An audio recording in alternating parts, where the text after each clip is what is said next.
Hello, friends, and welcome to a Friday edition of your Daily Detroit, sharing what to know and where to go in Southeast Michigan. It is Friday, July 28th, 2023. I'm Jer Stays, coming to you from east of Woodward, and across the table from me is Devon O'Reilly. Good to be here once again in person with you, Jer. It is always good to see you, and also representing the west of Woodward well. I try to represent the west of Woodward as best I can. It is a lot of territory. Like, if you count the whole country, you actually have a lot more country You're than I giving do. me a lot of territory. I'm the West Coast guy, whatever that means. But yes, I try to represent well. I'm probably not the best representation, but I'll do what I can, Jer. If nothing else, I try and visit as many places as I can, as you know. We'll talk about a few today. We definitely will. So here's the thing. I know that you're a recent dad, obviously. Are you into dad jokes yet?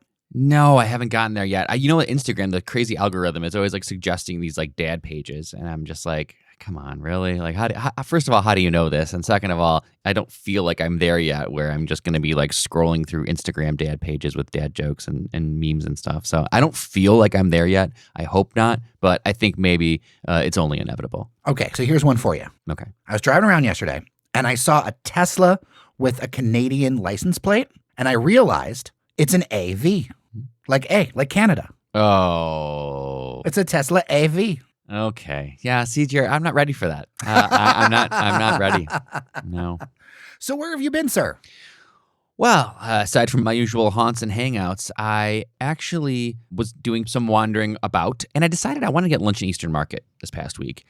And I don't make it out there a lot. This was during the weekday. I was working in Midtown, actually. I kind of just like Google Map Eastern Market just to see if there was anything that jumped out that I hadn't been to or that I didn't recognize. And this place, Mitsos, pops up on Riopelle Street there. And I kind of dig a little deeper, and it's this Greek food and coffee place. And I figured that's right up my alley. Greek food, coffee, the Mediterranean diet is supposed to be the way to go if you want to live a healthy life. I feel like every story now says that. So I figured, hey, a gyro would be just fine for lunch. So I head over there, wander around a little bit because it's not easily findable, and I'm not an Eastern Market master, you know what I mean? Like, I don't know exactly where things are, so I knew it was on Riopelle, parked my car, wandered around, and find it. It's really cool. Like, we'll share some pictures or something. It's almost like a little, like, corner of a building, and it's kind of like a walk-up spot. There's only about 6 seats in the building. There's How do I not know seating. about this? I'm sorry to interrupt, but I'm like looking at their Instagram. And I'm like, holy wow, or their website. I mean, this place is legit. This is the legit Greek food place. And I feel like, we're losing a lot of the traditional Greek food. And we talked about there are still some great places in Greektown. Do not get me wrong. But it is harder than it used to be to find like traditional like Greek street food. This is not your sit down, get a big plate of stuff. It's either grab and go, because like I said, it's kind of a walk up type of place. I sat there kind of at the counter, the lunch counter, and ate there. Then they have some outdoor seating, which will work only so many months out of the year. I went standard and got the gyro. It definitely wasn't like your shaved gyro meat as much as it was almost like a griddled chopped chicken with spices. They put fries in their gyro, like shoestring Like fries with oregano. Americana style. This Yeah. is giving me, and I don't want to prejudge it, but I'm a huge fan of Estia street food. I used to not be, and then not that I didn't be, I just didn't know about it. Then some listeners told me about it. And if I ever end up on the east side or in Warren or something, because I love me some good Greek style street food. And I know even if there's a little bit of a shake to it. I mean, I'm looking at these pictures. There's actually a whole bunch of stuff. Yeah, there's breakfast. They had a whole breakfast menu, kind of Greek breakfast, very egg forward. They have coffee. So I got myself, they have some different like Greek coffees that you can get iced. Jerry, I know you like iced coffee with some flavoring to it, Greek style, and hot coffee, of course, and then juices and things like that. So it was really cool. I'm glad I stopped in. It seemed like there were people who were seeking it out because in the hour that I was there, maybe even less than an hour, multiple groups of people were coming up and kind of giving their hellos to the chef and hellos to the cashier person. It seemed like it's the type of place that's really built at least a small following. And I'd love to see it get bigger because it's a really cool spot. And Eastern Market was great. And then just side note, Jer, I was there, like I said, on a Wednesday, and I was surprised at how lively it was. There was markets, there was vendors. It wasn't That's awesome. There was vendors in some of the smaller sheds. It was lively enough, and I almost went to, but it wasn't open yet, Randy's favorite place, Tokororo. Tokororo. Tokororo. If it was late enough in the afternoon, Tony I would've Roca. thought. Wait, that's an artist. No.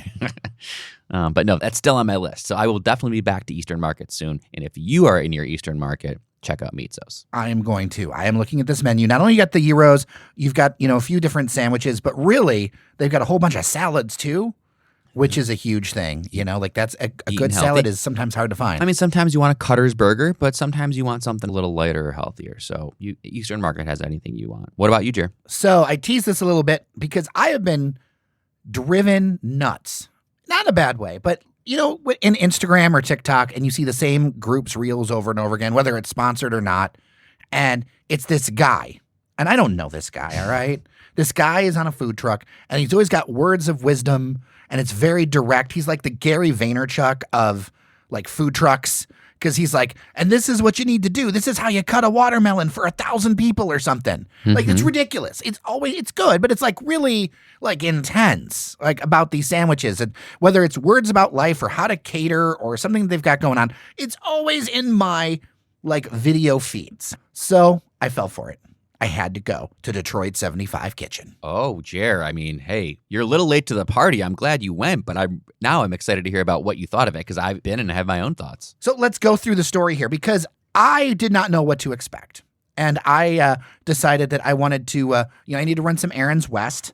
And I got a pass from your dad. Yeah, it's to go west of Woodward. It's a west of Woodward type of place a little bit. Yeah. It's kind of a... And so went down Fort because here's the thing. If 75, whatever, is messed up in any way, Fort Street actually gets you to the west side pretty quick. Like if you want to cut through and it can get you all the way to, say, Telegraph. Yeah. And there's almost no traffic. I literally put the car at 35 miles an hour on cruise control down Fort. And I didn't stop once. It's a really cool scenic route if you're into industrial. Like seriously, like I like buildings back there are sweet. I like riding down Fort. I do. I take Fort from Dearborn sometimes to Detroit because it's such a cool like just harkens back to the old industrial days. Right, you end up at like the Ford Rouge or whatever. Yeah, like you go by and then it makes that turn. You get some really cool scenery. So yes, Fort's a great little jaunt there. And I can check on the bridge progress, which is coming along very nicely. Great for bridge progress checking. All right, so it's a little closer to downtown, but it's on Fort Street, and you got to go down a little bit. Like it's a couple of miles down. I didn't know what to look for, and there's this food truck that's semi-permanently parked next to a gas station that has a gigantor parking lot. And so you got like this gas station. It's just like your standard trucker gas station. And then you look right and there's like this pop of color because there is this like seating area with like painted walls and murals and this pristine food truck sitting there. And then a sitting area to the right of that. Meanwhile, there is almost nothing that can walk to this. And this is kind of proof to me. There's actually a conversation on social media we had. Can food trucks work in an area where it's driving focus? And I think they can because of LA and a number of other cities. And this proves it can work in Detroit because although there are a couple of factories around, there was a line. And I was at an off time. I was at an off time and there were people eating and whatever. I'm like, okay, this place people are interested in. So I get in line. I get the barbecue chicken egg rolls. I get one of their 3rd Street, I think, sandwiches. And I get their fattoush salad, and I get some fries. Because, yes, is that more than I'd ever eat? Yes. But this is about sampling. This is about trying a bunch of things. Oh, and the strawberry lemonade. Here's the deal. I get it now. I get it. I was skeptical because I'm sitting there going, whatever, what is the big hype, all this stuff. Because you know all the TikTok ads for like the thing that like goes in your ear and it relieves headaches or all the other TikTok things that you're like, what on earth is this? But no. This is legit. I mean, I could walk through the things. The fries were tasty. I did not bring Engineer Randy with me, so I don't have the fry judge with me. The lemonade, I would stop by for the strawberry lemonade alone. It has actual, like, the macerated strawberries in there. It's, like, top-notch. The barbecue egg rolls, the thing itself is good, but the sauce pairings that it does is really good. The dip with the sandwich was really good. The salad was really solid. The dressing wasn't my favorite, but that's just a personal choice. You could easily swap that out. One of the things I really like about this place is all of your dressings are on the side. So if you want to pour it on the sandwich and go all the way, especially if you're going to do it takeout, you can do that. You can just all that stuff. And I think that's a really good move. There were 2 dips with the barbecue chicken egg rolls. Big up on the egg rolls is that they weren't overly greasy, which I do love me a good stunt egg roll that's, I've lived in Detroit for years, man. Like a Reuben egg roll. If you haven't had a Reuben egg roll in Detroit, you're not a Detroiter yet. It's becoming a Detroit staple, yeah. For sure.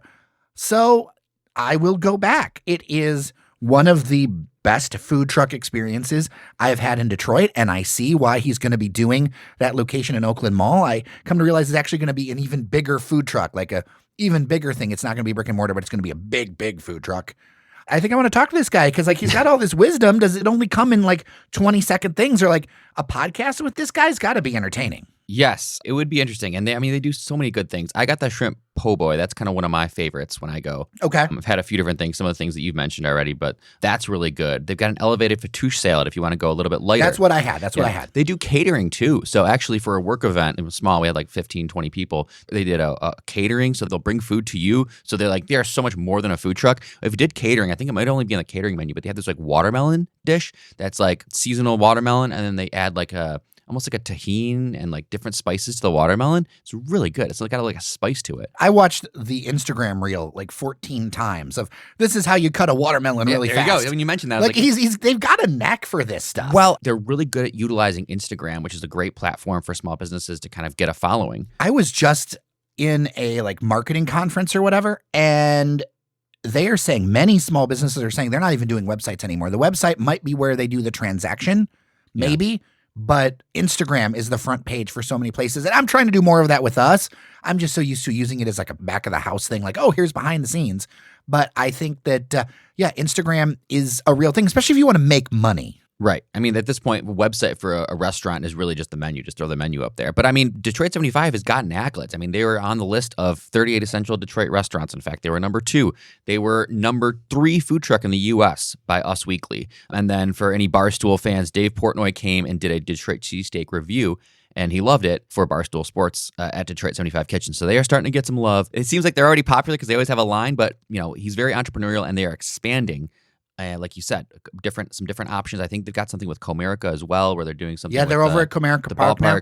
They're doing it right. I think he's expanding, but like at a right pace, not just exploding franchising type of thing. So this is the right growth, I think. And they're just amazing if you have a chance. And here's the thing. It's a proof that in Detroit, if you're good, be a destination and you can make it work. Because he's in the middle of, like, I get it. It's good for truckers. I didn't feel unsafe or anything, but he is in the middle of, like, nowhere as far as Detroit goes. You can't walk there. You're right. You can't walk there from anywhere else. Yeah, but it works. So, hey, and it's right off the freeway, hence Detroit 75 Kitchen, which you mentioned Comerica Park. It reminded me really quick. I saw a thing.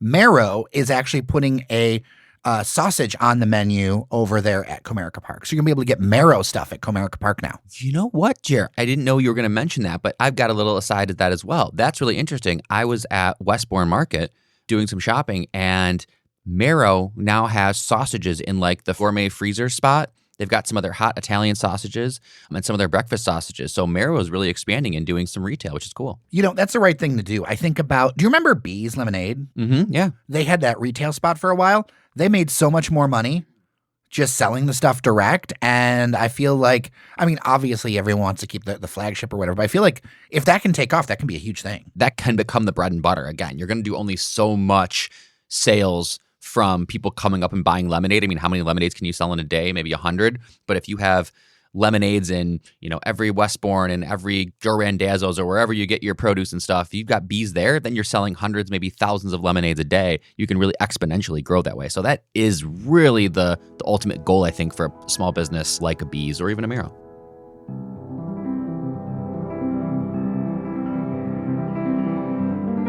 Does your financial advisor take the time to really listen to you? Is your financial strategy personalized to you and your family? Will your financial advisor be there as your life and financial situation change? Hi, I'm Jerry Mangona, your Edward Jones financial advisor, and I live here in Corktown, just a few blocks from the Daily Detroit studios. When we work together, we'll focus on what's important to you. We'll use an established process to create a personalized financial strategy backed by the advice, tools, and resources to help you reach your goals. And we'll partner to help your strategy stay on track. Contact me toll-free today at 866-975-8655. Again, that's 866-975-8655. Edward Jones, member SIPC.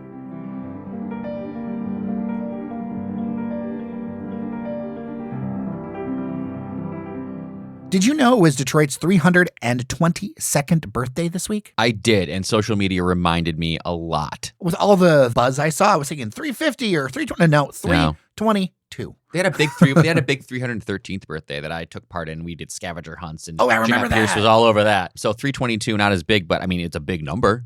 It is a big number. It is a big number. And of course, some people are going back and forth because we were founded 322 years ago by Cadillac, but we did not incorporate as a city until the early 1800s. That's a good point. You could kind of have two different birthdays, as it were, but I guess most people just kind of go with the founding. Right. So I put out there, instead of all like the other stuff, I said, money not being an object, the gift you'd want to give is to Detroit. So money's no object. You could give anything to Detroit. What would that gift be? Money, no object. And so I put that out on a couple of our social media channels. And I got a lot of interesting responses. And I figured I could read off some of them and then we could react. Okay. And then I'll give a big one at the end. Okay. Or maybe someone will take mine. All right. So Brian wrote in Canada. And I wanted to clarify, do you want Detroit to expand over into Canada as part of the United States? Or do you want to change countries so we're Canadian territory? Because like he said Canada, he wants to give Detroit Canada. What does that mean? Give Detroit Canada. I'm going to take that as we annex Canada. And that's exactly what he did. He would like to annex Canada, part of Canada, and just make it one whole thing, just cross the river. There was actually a couple people who mentioned this idea of if we didn't have such border issues, that we could really have a metropolis more similar to New York or the Twin Cities or something like that across the river, and that actually the Canadian border gets in our way. For sure. I would absolutely love to see that. I think the new bridge might help a little bit. I'm not going to say it's going to be like some kind of big fix, but more ways to traverse like a pedestrian path. When people have talked about pedestrian crossing over into Canada, that would be really awesome. I think there needs to be more ways to get back and forth between the two spaces, and that could help us connect. But I love that idea. Michael, rail transit so I'd never have to deal with expansion because bus-based and there being a chronic and everlasting shortage of drivers.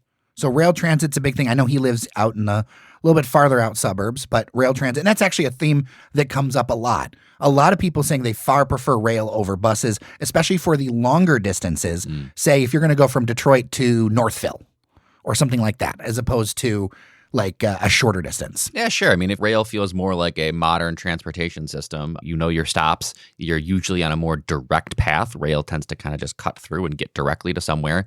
Buses meander as they need to. So here's the thing. We used to have rail between all these louder cities. You know, I always think the Metro Detroit is a series of towns with a lot of residential in between them. And that's because that's how we grew up for a long time. And there's a beautiful map that one of our listeners shared with me of the interurban, a beautiful drawn map where we had rail service all the way up to Romeo. And an interurban service treated it as almost like their stop. So you go into the Grosse Pointes and the Lakeshore route, or you go up to New Baltimore, or you go up to Rochester.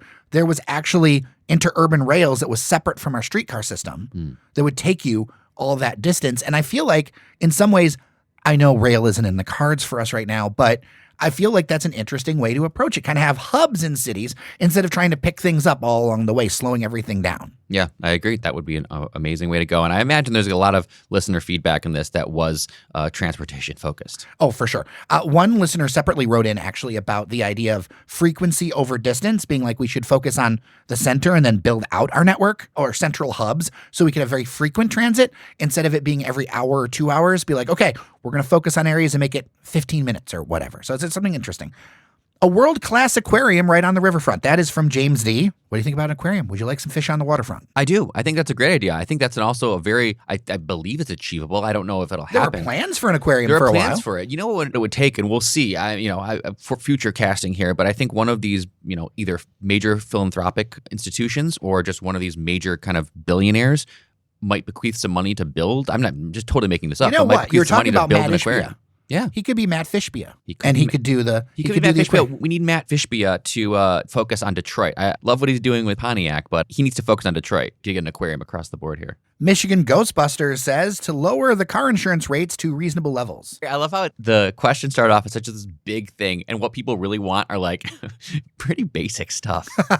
Grant, good families and techno parties. Good families is a very broad. I don't know how to take that. Right, like what is a good family? I don't know how to take that. Sure, good families. We would like that. I think we've got a lot of good families. I think we have good families. Techno parties, there probably aren't as many as there used to be. I mean, I'm not in that remember. scene, but I remember there used to be. The after hours scene in Detroit was like wild, at least as far as I can remember, like 15 years ago, let's say. I had an old man moment where I was talking to somebody in their 20s and they were asking me about techno history or whatever, and realizing that a bunch of these kids had never been to, say, the parties that were in the old industrial buildings and whatever. Yeah. There was a time I did some of that stuff. I'll fully admit it.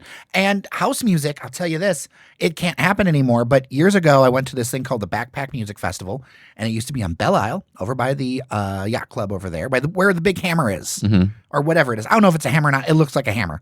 Anyway, it was an amazing, chill house music festival. There were dogs, there were because when you're into house music, it's more chill and vibe. So it was the middle of the afternoon, some great dancing. Oh my gosh, one of my favorite Detroit memories, just going over there and enjoying a wonderful time, a nice chill party. It was absolutely great. So more techno parties. I'm totally for it. I probably won't be there, but I love to see it happen. I will go.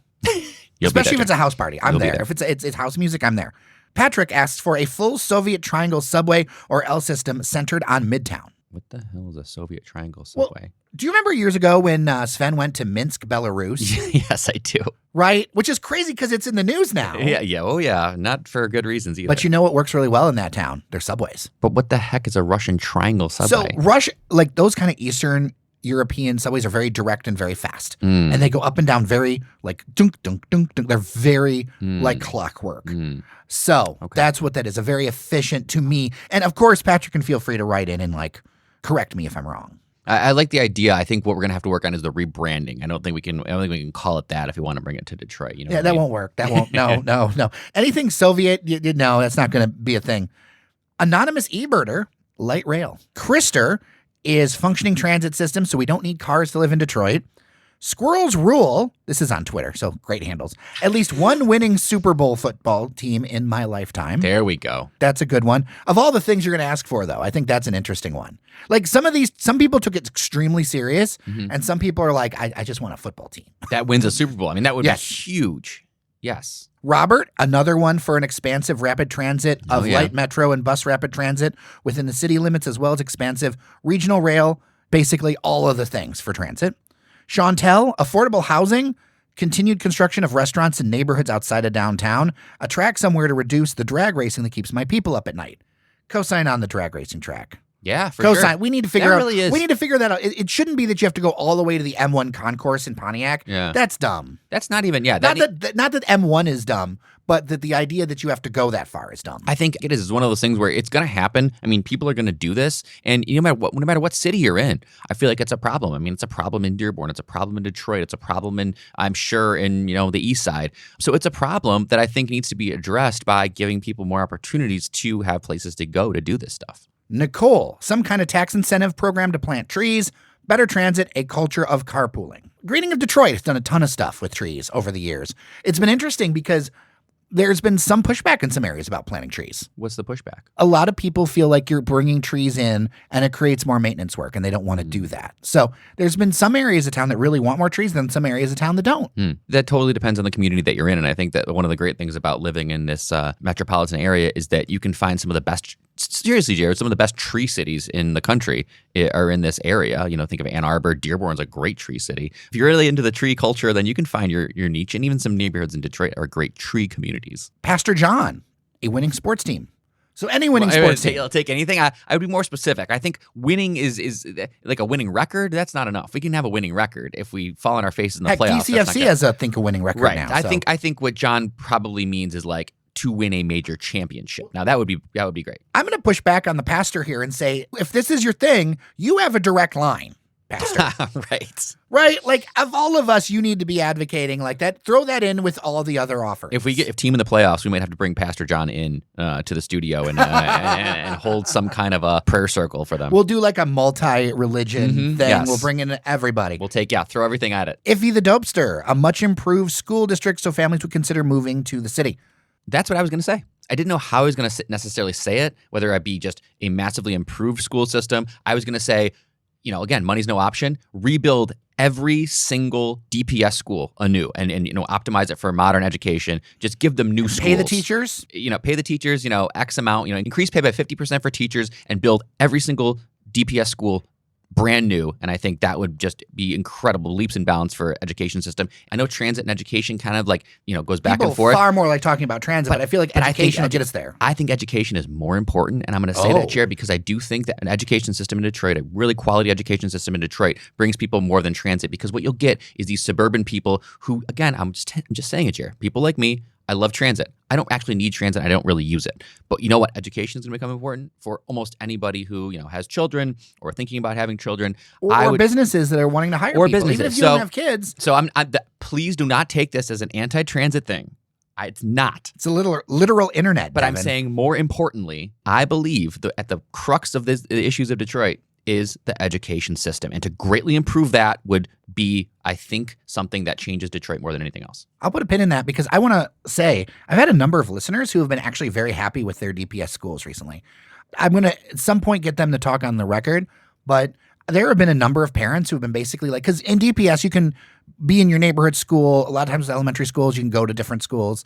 There's been kind of a focus by some groups of parents to say, we're going to wrap our arms around this school and we're going to send our kids there. We're going to be involved in the PTA. We're going to pay for whatever we need to pay for. So there are a number of DPS schools, especially in the elementary level, where you've got groups of residents who've just decided this is the school we're going to, and we're just going to write the checks we need to write and whatever it takes. And it's middle-class people too, but just we're going to lean into the school, and what we can do is control and improve our school. And that is a real movement that's happening in the city right now. And that is the only way that we've seen. I share that belief with you, and I've talked with people who feel the same way. That's the only way we're really going to see improvement, but it's a one-off approach. You're right. You get really engaged, a group of parents in a particular school, and they'll really, sink their time, effort, money, all that, and you can improve it. And so you see it can be done. The question is, Jared, what we can't do realistically is you can't just exponentially do that at every DPS school, and that's what we really need. We need that at every school.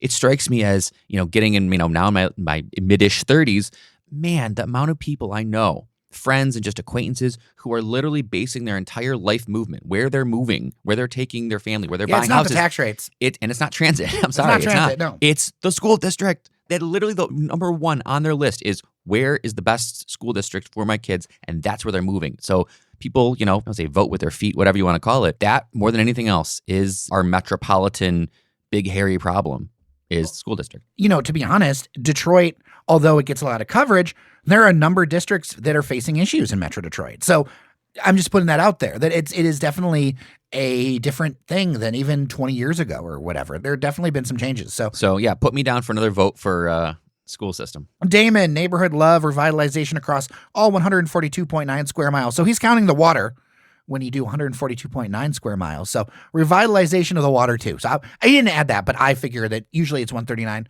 Well, I think 142.9 includes the water. Got to take care of our assets. I mean, fresh water, clean water is becoming, God, such an important asset. And neighborhood love. So that's been a big thing with this one. Squidward, high-speed rail system to Grand Rapids and Chicago. Bonita, a better mayor, one that actually cares about Detroit and not one that just panders to special interest groups and tax incentives. Oof. All right, Bonita. Well, I mean, that is a feeling a lot of people feel.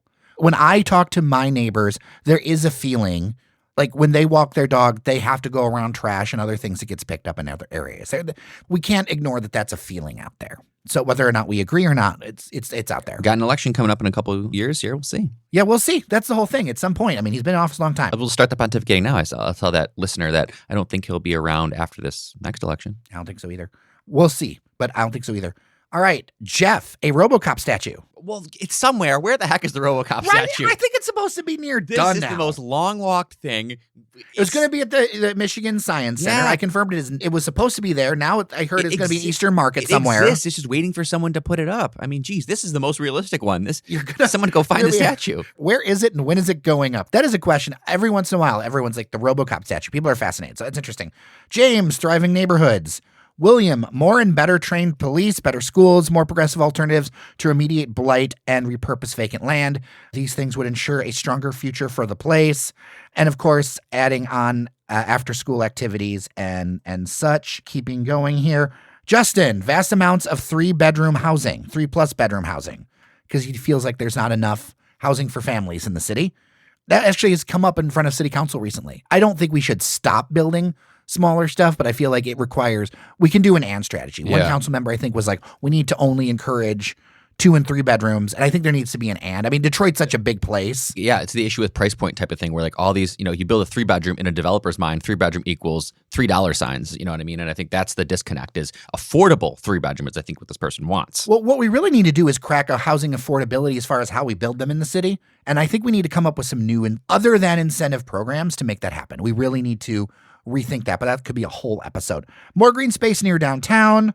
That's from Deborah. Michael, organized road construction where there isn't detours in detours. Yes, I've encountered that actually this summer. Yes. Johnny, 1 million more people. I'm not again. I mean, there's room, but I don't know if we could You know get what? to a That's a million good more. one. I didn't even think of it just like straight doing the population play, but that's not bad at all. It would definitely change things. And I think they would be more dense than it would be in the past. So, Detroit had all those people, but a lot of those people were packed in like these matchstick 700 square foot homes and things like that. I think today, and the reason why we didn't build apartment buildings, and this is awful, but the reason we didn't was because of racial issues. The city council believed at the time that apartment buildings brought undesirables. So we didn't approve many apartment buildings. That's why we don't have many apartment buildings like a Chicago or a mid-rise. So if you were to bring that many people back to the city again, I think it would actually be in a much smaller footprint. I would just push back to my thing and say, I love the idea. I would say let's add 1 million more people to the metropolitan area. I don't know if it needs to be directly in the city of Detroit. How about this? Get the city back up to 1 million people. Done. All right.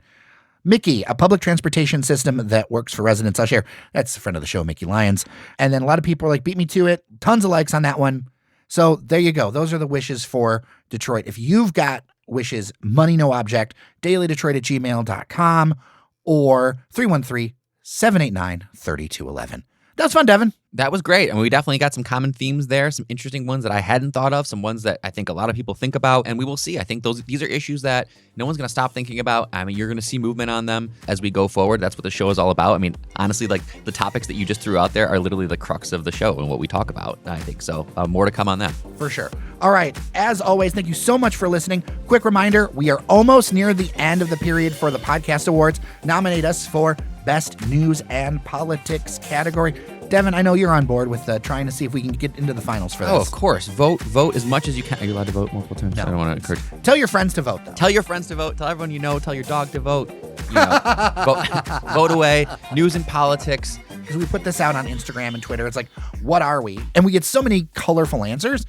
Society, leisure, arts, and entertainment. But we went with news and politics because that was the one that the plurality, not the majority, but the plurality of people picked. So all right. That's what we're in for. Devon, so good to see you. Great to see you, Jer. It's always great to be in person. And I love talking with you and hearing the feedback from the listeners. It's a great episode when we can kind of get the listeners' feedback and interests and dreams incorporated to our discussion. There you go. With that, I'm Jer Stays. I'm Devon O'Reilly. Remember that you are somebody, and we'll see you around Detroit.